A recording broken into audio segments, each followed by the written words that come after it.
Welcome to the I Love Coaching podcast, the show where we help coaches, entrepreneurs, and leaders build businesses that create massive impact.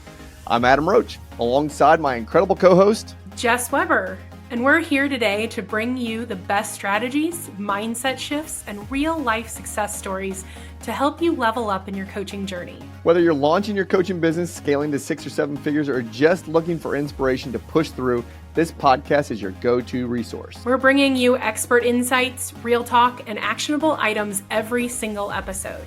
So if you're ready to take your coaching game to the next level, then let's dive on in. Thanks for jumping on here. This is going to be a lot of fun. So let's dive right into this. Tell us who you coach and what your business looked like before you jumped into the community, the I Love Coaching community. Okay, so my name is Maria Di Poce, and I predominantly coach real estate agents that are doing between, I would say, 20 and 35 units a year. They just lack systems and models. They probably need accountability, and specifically accountability in implementing those systems and models. I do have a few entrepreneurs that are not in the real estate space, but again, just with them, I also spend a lot of time on accountability and making sure that they are all knocking over the lead domino. Like, what is the first thing that we need to work on to get to our end goal? So helping people reverse engineer backwards where they want to go and what their goals are. Mm-hmm. So before you jumped into the community, what do you feel in your coaching space that you were struggling with the most at that point before you jumped in? I think before I came into the community, I wasn't sure who my avatar was. I was scared to commit to one avatar because I was worried that I would leave people out that I could reach. But I think the lack of clarity in that space was then causing me to not talk to anyone. Because if everyone's your client, then no one looks like your client, right? And so that was I was struggling to understand, like, do I want to coach? Do I want to do leadership coaching? What does that look like? Do I want to specifically go after the agent model? Like, I just wasn't really sure. Mm-hmm. And then, of course, most of my clients were getting coached for free, which is insane for a lot of reasons. Number one, financially my time is worth money, and I was giving it away for free. And then for them, I actually, now that I have, I don't know, we're like 6, 7, 8 months in, I'm seeing that the clients that are paying me, that have been paying me, have ridiculously better results and show up way more prepared and take way more accountability of their business than the clients that I was coaching for free. So even though I thought I was helping them, I think I was actually hurting them because they weren't paying for coaching. Yeah, that's right. So looking back on that, so having clarity in defining who your avatar really was and how to charge someone, what do you believe was the biggest obstacle in your way of creating that clarity? I just didn't have a guide. Like, I didn't have a blueprint. I didn't have the homework. I mean, I remember when we first were going through the blueprint, there's an exercise. I don't remember exactly what it's called, but it's when you write down your avatar and you ask a set of questions like, can they afford it? I don't know. Is there enough of them? Like, it's a filtering exercise, right? And that was doing that exercise really and I think one of the questions was like, do you like them? Do you like the person that you want to coach? Immediately I was like, I don't like this avatar. Like, I had this leadership avatar in my brain that I felt like I had a lot of, one of the things you teach us a lot is you can coach to who you used to be. And so I was like, oh, I've struggled in the leadership role, and I've mastered certain things, and I think I can help them. But then I thought, do I want to build a business that is made up of people that are kind of miserable in their jobs? And I'm like, no, I don't. I don't want to do that. And so that really helped me understand the clarity I needed, that exercise specifically, and you taking us through it, and the fact that you talk about this a lot always solidifies I'm helping the right people. I used to be this person. There is enough of them. They can afford it. And so that was really helpful for me. Okay, got it.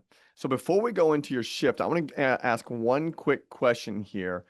And prior to having the framework, I think as you called it, what Mhm. was it costing you, right? What was it costing you not to know who your avatar was? What was it costing you not to know how to charge the way that you are charging now? What was it costing you in the space of whether it was time, energy, or money even? What was it costing you?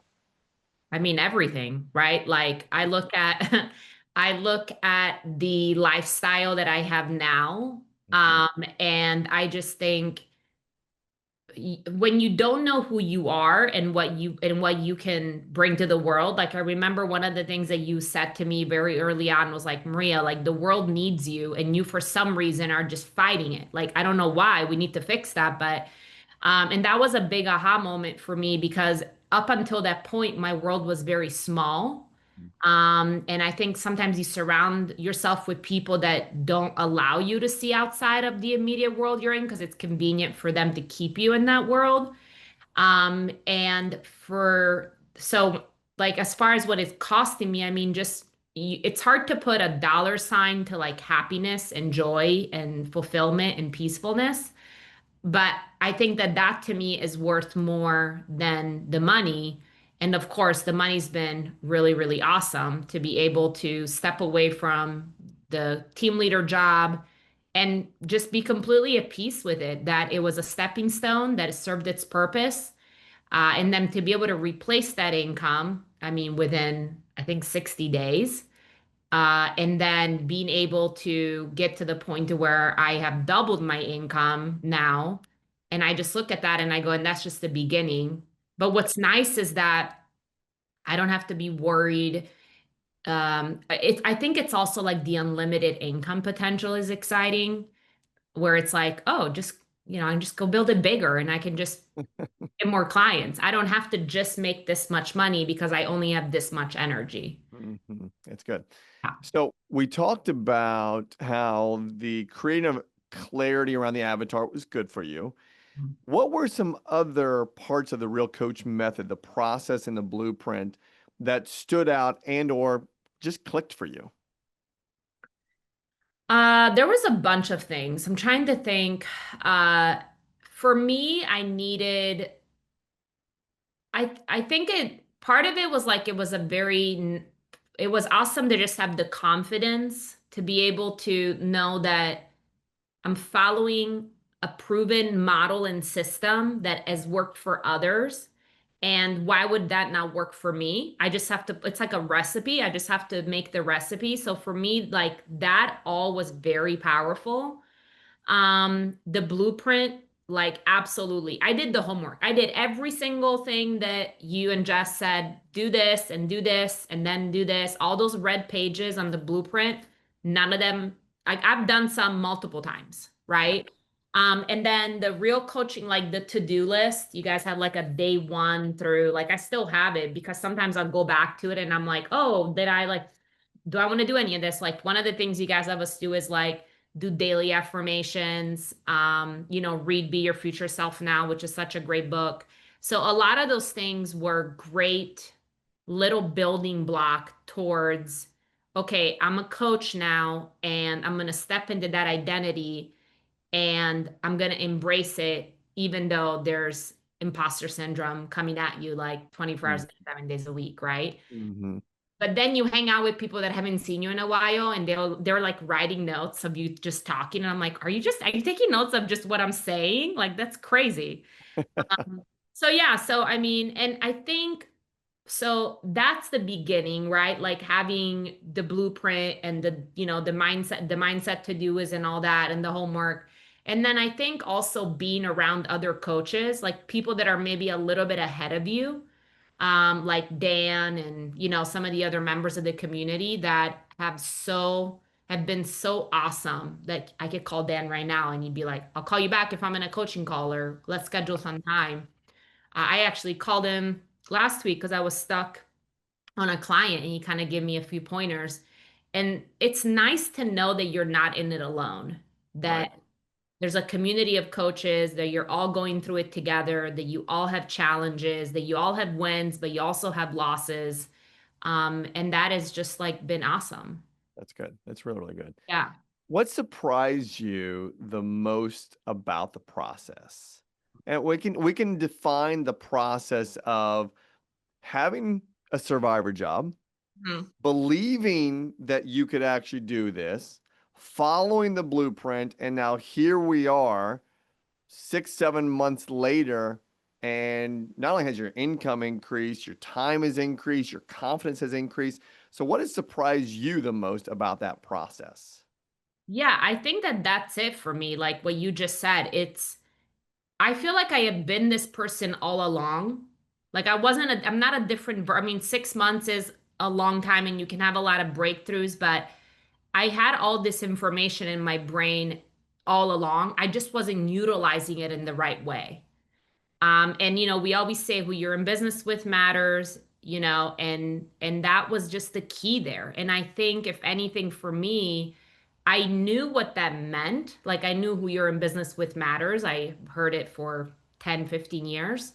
But until I got in business with the right people, and obviously I love coaching being one of those communities, or you and Jess, I wasn't being shown the path forward in the right way.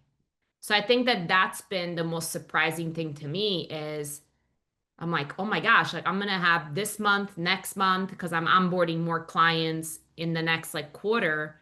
I'm like, I'm gonna have some of the biggest income months I've ever had as, in this space.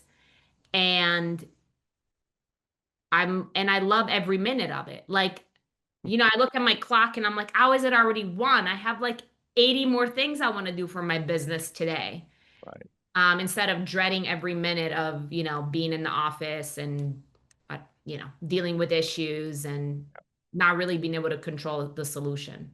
So Yeah, yeah, that's I great. think that for me has been the biggest for now. I'm sure that there'll be other, and honestly, just how simple it was, I guess, right? Like it, it's not easy, but it's simple. Hmm. Those are two different things.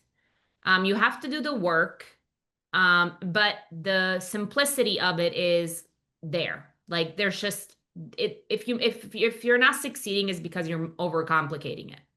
Yeah, for sure. So go into the results, right? So that we had before, we had in the middle there, and now we are in this place where we've talked a little bit about the whether it was income, whether it was time, whether it was belief. What results have you seen since you made those shifts, right? Since you made the shifts that Yeah. you just talked about. So I now look at time like money. So I often say people say, "Do you have time for?" And my response to that is usually like, "I don't know if I can budget for that." And people are like, "What?" Because now I look at time like a totally different um like currency. And so when I look at, first of all, like I'm working, I don't know, I have 13 clients and they each take 30-minute sessions a week. So what is that, like 6.5 hours. Yeah. 1.5 hours? Making, I don't know, 13 to $17,000 a month, right? Like, I mean, that's like I work more because I want to, because I like to be busy, so I'll work on different projects and just maybe revamping certain things or working on things I want to bring to my coaching clients or my social media and things like that. But really, like I know that that's just what I'm wanting to do, not necessarily like where the money making activities are happening, if that makes sense. Yeah, it definitely But does. yeah, I mean, the time freedom is like I don't work Fridays ever anymore. They're like nothing gets on it. If I choose to work, great. If not, it's Maria time. Friday, Saturday, Sunday. And then Mondays, I really don't have anything scheduled, but I tend to like honor that day for what it is and do admin things. But yeah, my schedule is amazing. I love that. Now, I could answer this next question for Okay. you, though I want you to answer it. All that language that you just shared right there, what's one specific win that Maria is most proud of? Ooh, I don't know. You're making me double guess this. I mean, I think for me, it's time. Okay. From what standpoint? Just having control of my time. Like Hmm. deciding that I'm doing things because I want to do them on that schedule, not because someone else is because it only works for them on in that framework, right? Like I think access to me, like access to my time, many people have taken advantage of that for many, many, many, many years because you punch in and you have to be there at 9 and you leave at 5 and everybody has access to you for those 8 to 9 hours a day. And now I look at my time like if you're not paying me, I am not opening my mouth Mm, sure. because this has taken a lot of time and money to make happen. And yes, I can solve anyone's problem, but I'm not going to unless you pay me for Mm. it. Oh, good. So So, but what what were a good you going to mindset say? shift. Because I'm curious now. Well, I mean, you said you are not a different person, and I would agree Right. with that. Yeah. What I have seen is the true person that you are meant to be showing up now. The Mhm. true coach, the true leader, the real, as we call it, leader that I'd seen you on the sidelines for quite a while.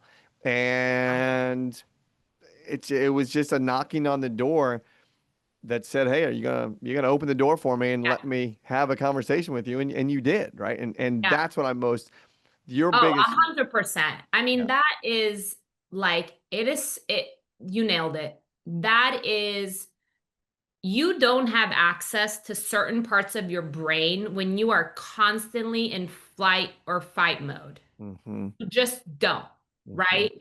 Luckily, I was doing enough, like just barely enough to have access to certain pathways to where when you reached out to me, I could even entertain that conversation. Because when you're just constantly getting beat down by external factors that, by the way, are completely out of your control, but somehow they make you think that you're in control, right? For me in the team leader role, an agent going to another brokerage, that we're not in control of that, right? There Mm, are so many factors in that person's life that are happening at any given point. But we are being told that we have control over that, and we don't. right. And so when you're constantly in that panic, stressful place, like I don't access that place anymore. Unless it's like I'm about to get attacked and I have to engage fight or flight. Mm-hmm. That is worth like I would give it all. If somebody told me like you have to give it all away every month, your all the money that you make to just keep the peace, I'd give it all up. I'd Yeah. be, yep, here, take it. Like I just want that peace. Let me ask this question. Knowing where you've grown from, right? If another coach was stuck where you were, what would you tell them right now? Sign up for I Love Coaching and take the blueprint. I mean, that was a layup. That was easy. I mean, So because what? it works. Like, quit fighting it. You're not going to do it on your own. You need the accountability. You're not smarter than everybody else. Like, you're not just going to one day wake up and build this coaching business while you're doing all this other stuff on your own.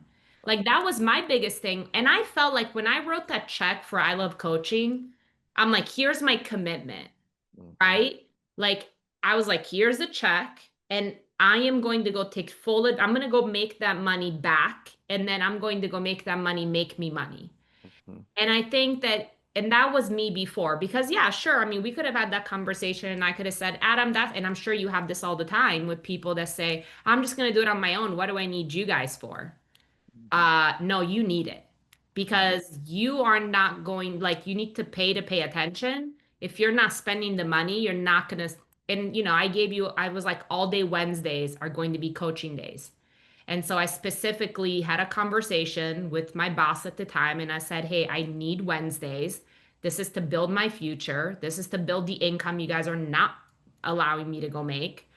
And he agreed, and it worked for them. It was a win-win. And so those were all things that happened because I made a commitment to the process. That's right. Yeah. What would you say to someone um, who is considering I love coaching, but it's Okay. on the fence, right? You pretty much already answered this, but what would you say to them if they were on the fence? I would say you're thinking too small Mm, because the only reason why you would be on the fence would be because you don't want to write a check. But if you just understood how much opportunity there is in the coaching space and how much impact you can make and how many people you can go help, you would write that check in like a second. Like if they knew what we know, it would be a no-brainer, right. right? And so that's what I would tell them. Like, you're thinking too small. That's Because good. if you think that's a big investment, then you don't know how much opportunity is out there. Yeah, for sure. So that's been all fantastic. And watching your progress has been, I mean, it just makes my mouth and my heart smile, my dear. You've done amazing things. What is next for you in this progression? Okay, so like I was before, I currently have 13 coaching clients and I'm onboarding, I would say 3 to 5 more within the next quarter. And that's probably where I'm going to stop as far as one-on-one coaching. I love doing one-on-one coaching, but it's time consuming. Mhm. So I am actually really excited. It's not fully been flushed out, and we're still working on the details. But I'm basically partnering with an organization that has 30,000 members that does not have a coaching program at all. Mm, So, because that's one of the things that I love building, right? I'm a builder. I love building businesses. Right now, I'm enjoying building my own business, and enjoying the fruits of that labor. And yet I'm still missing the building piece, right? Like I love that recruiting, that building component. And so, but the difference between recruiting and finding alignment is very different, right? And so and now I think that was another big thing for me is that the community made me realize is the power of alignment and finding the right people to be your coaching clients. But so yeah, so I'm working on and probably I'll be get announced in the next couple months is basically building a coaching business specifically for that organization. mm, So we'll see where it goes. I don't have an official title yet, but the opportunity, and by the way, when I looked at that, I told them the only way that I'm interested at all is if I have an opportunity to make $100,000 a month. cool. If it doesn't make me $100,000 a month, I don't care. I don't want it. I don't need it. Right. And we did some math and it's there. I mean, it's there and it's available and it's doable. So Right. really excited for that. And it's not about the money. Garrett Gunderson, which is somebody you introduced me to, has an exercise in one of his books that I encourage everybody to do. And it's the whole thing. I'm going to give you $1 every month and you have to spend it. I'll give you $10 and you have to spend it. I'll give you 100, all the way up to I got to 10,000 or 100,000. And he's like, the minute the number gets so big that you can't spend it, and you can't spend it even if you're helping everyone in your family and everybody that you know, but now there's enough money left over to where you can go help the world, that's your number. And so Mm, that for me is 100,000. And I know at that point, everyone I care about is taken care of, but I'm not willing to do that in sacrifice of alignment, that's good. right? Hmm. So really excited about that. Yeah, I'm just like having a great time over here. Nice. Yeah. And you can tell, you can definitely tell you're having a great time. You can definitely tell that you are in alignment with, if you want to call it your true self. I mean, it's showing, right? Your passion for it, your leadership for it, your engagement with your clients. I mean, this story right here, this case study is going to help a lot of people. So nice I job. hope so.